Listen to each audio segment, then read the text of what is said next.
It's Legendary Beats.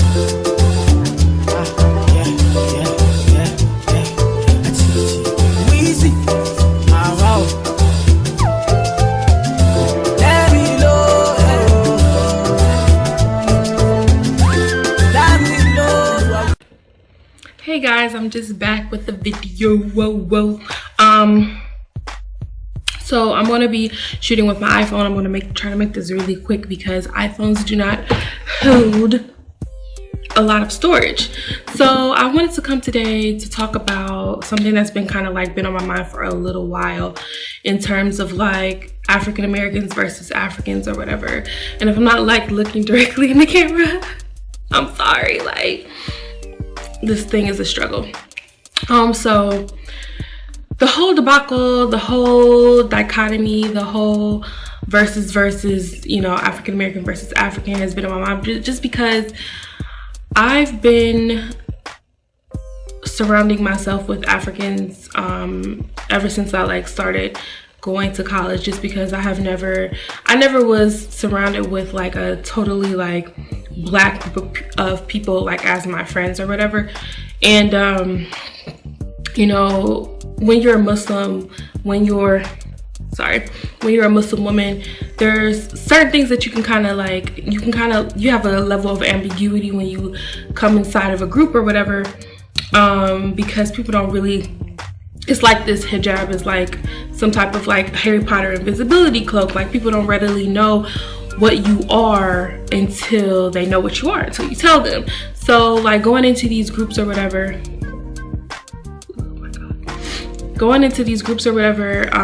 just having that ambiguity, I was able to learn a lot about Africans just based on the fact that they didn't know what I was, and they didn't know how to kind of like twist their conversations around like my ethnicity or my nationality. They just probably kind of like assumed that I was African, but not really knowing where in Africa I was from. So that kind of gave me a kind of like different perspective or bird's eye view into these conversations. And when I would talk to Africans, a lot of the time they would use racial, you know, identifiers for black people that I really never heard of before in my life, and it kind of blew me away on how there was this level of anti-black sentiment within the African community. And when I talk about Africans, my experience has usually been with Sub-Saharan West Africans, West Africans, and when it comes to like East Africa, it would be more like Eritrea, Ethiopia, Somali. So I'm pulling from those experiences. I'm not saying that this is the whole of Africa. Africa is a vast continent. It's huge. You can fit like 1 million Americas there, you know, so it's a big place. And I'm not saying this or generalizing all Africans into this narrative, but I am saying that this does happen in the community, this level of anti-black sentiment, and a lot of Africans, especially like the older generation, playing the model minority trope up. So they can pretty much disassociate themselves with blackness. And when I say blackness, I'm relating that to African Americans, because we have this stigma of being lazy, of being, you know, not having jobs, lazy, not pulling ourselves up by our bootstraps. And I'm Caribbean American, and it gives me a kind of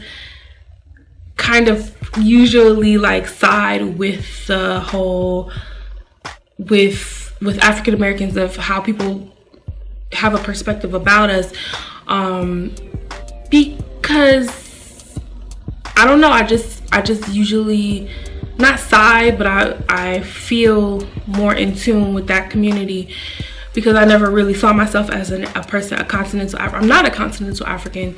So going back into that story, just like about college and things like that, I got the sense from the generation that millennials and like and beyond, you know, like how they feel. It's like they carry that anti-black sentiment that their families and the older generation have, and kind of like push that narrative, push that stigma onto us or whatever.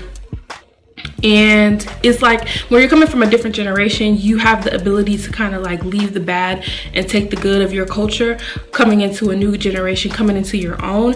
And it's like when you're perpetuating a certain idea that you really don't have to, because you don't have to accumulate that baggage and carry it with you that your parents or your grandparents had. It's kind of like, why would you want to, especially when a lot of Africans assimilate into African American culture and take from the culture. And yes, African Americans do have a culture.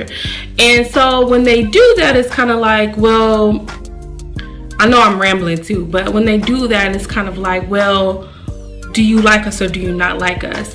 There's a lot of negative black racial, or I would say ethnic identifiers, because we're all black. But like Nigerians tend to say, or like, I don't like to use Nigerians as the example, but Nigerians and Ghanaians tend to say like akata and things like that, which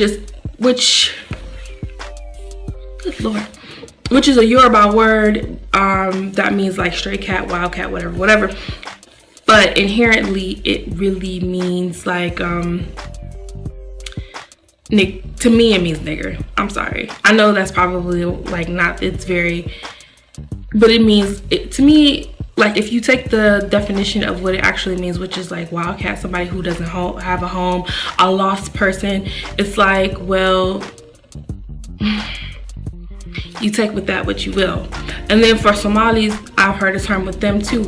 In my previous post, Jarir, which is a common terminology that they use too to identify black people, which definitely for me means nigger, because it's like they use that term and they use it in the same, has the same inflection and tone as nigger. So for me, it just means nigger, and I really don't like to argue about it, because it's about words, their inflection and the tone and how they make you feel usually can be the definition of what they actually are versus what the actual definition is. So like the word nigga can be used by a black person as a term of endearment, but from a white person be a term of a derogatory term. So situationally, like how you use these terms or whatever, like per whatever continental African is using them, it's like cool, whatever, but at the end of the day, like you're using it as a negative to identify black people. So for me, there is anti-black sentiment with the African community, with the West Africans, with the East Africans. I've never had, and obviously like North Africa, we won't get started there because that's like a whole nother thing. And then South Africa, I never had experiences with South Africans. My best experiences with Africans have been from people from like Botswana, to be real with like y'all.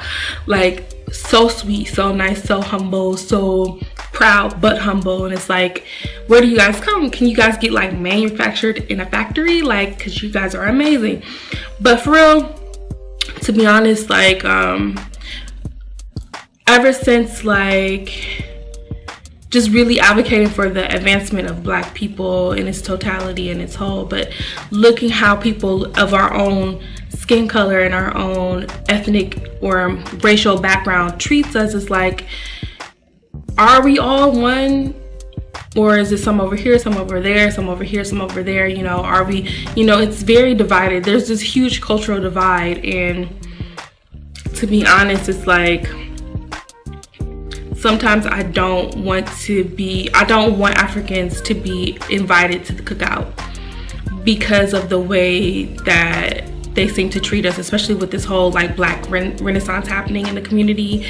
There's a huge black renaissance, and African Americans find themselves trying to get closer to their racial background, their, Africa, whatever that means to them. And a lot of people do this in ignorance of not knowing what these cultural clothing and attires and symbolic things mean. But I see a lot of things, like especially with social media, like Africans like vilifying black people for like wanting to get closer to their background. And for me, it's really hard, and this video might cut out and I don't really care because I'm not doing nothing longer than 10 minutes, but for me it's really hard because as a black person I want to get closer to my racial background, but then you have people saying that you have no culture and don't try to take mine and don't try to appropriate mine. Like I've heard people say this on several different forums and videos, one being The Grapevine. Like I watch them even though I'm not really a big huge avid like fan, but some girl was like, I feel like that it is appropriation when you take somebody's culture and you wear it, but if we're the same culture racially, and of course we're the descendants of American chattel slavery, how are we really supposed to know where the fuck to get our cultural attire, or what even is our specific tribal cultural attire? In Africa, blackness is not a unifier. I find, there's just so many like dynamics, but how is a black person in 2018 who is super, I'm sorry, my nose is itching, who is super disassociated with Africa and then trying to reestablish a connection to Africa, how are they supposed to find what specific culture, tribe? Because tribalism is a huge thing in Africa, and for you to know like what tribe, like that's the whole like lineage, that's the whole aspect of lineage, like knowing what tribe you're from. Not all people partake in this, but a lot of people do, and it's a huge, super involved thing. And it's like, how are black people supposed to know what tribe they're from? It's like super confusing.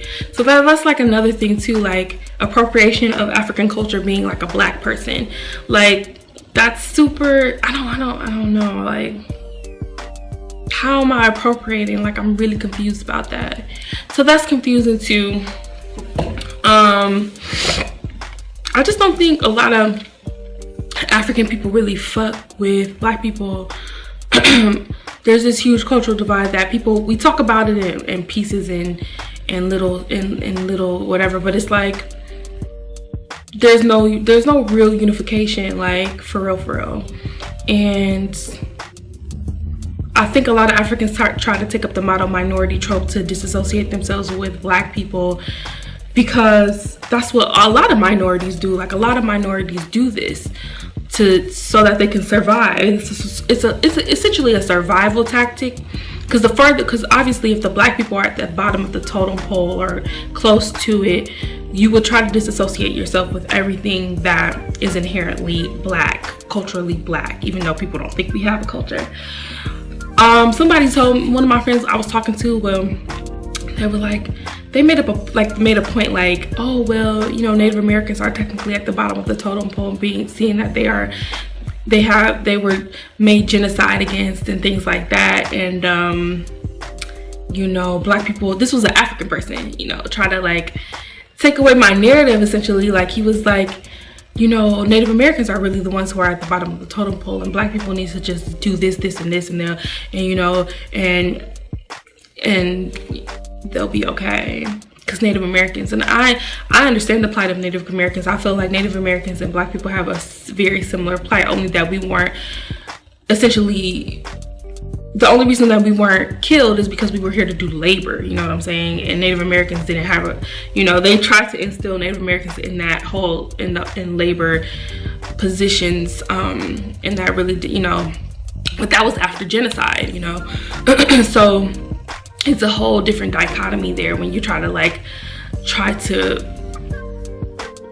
compare the two things. It's like apples and oranges pretty much. It's the same fruit basket, but it's apples and oranges.